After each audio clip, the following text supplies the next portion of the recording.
আমার আপনার কাছে কিছু প্রশ্ন ছিল, একটু বলে বল। জানাজা নামাজের কয়টি কাজ ফরজ একটু বলেন। দুইটি। বলেন। 4 তাকবীরের সহিত জানাজার নামাজ পড়া, 2 খাড়ায় নামাজ পড়া।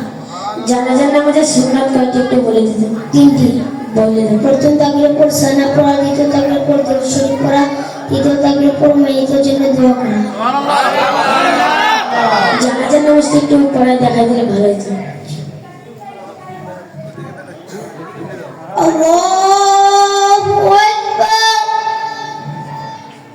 সুবহানাকাল্লাহুম্মা ওয়া বিহামদিকা ওয়া তাবারাকা ইসমুকা ওয়া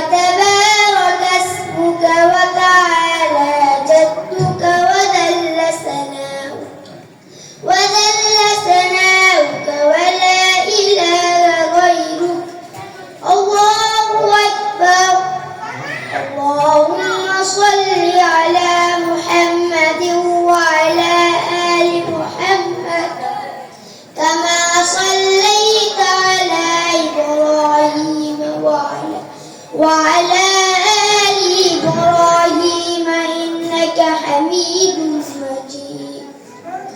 اللهم بارك على محمد وعلى آل محمد كما باركت وعلى آل إبراهيم إنك حميد مجيد.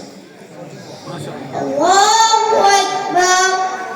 اللهم اغفر لحينا وميتنا وشاهدنا وغائبنا وصغيرنا وكبيرنا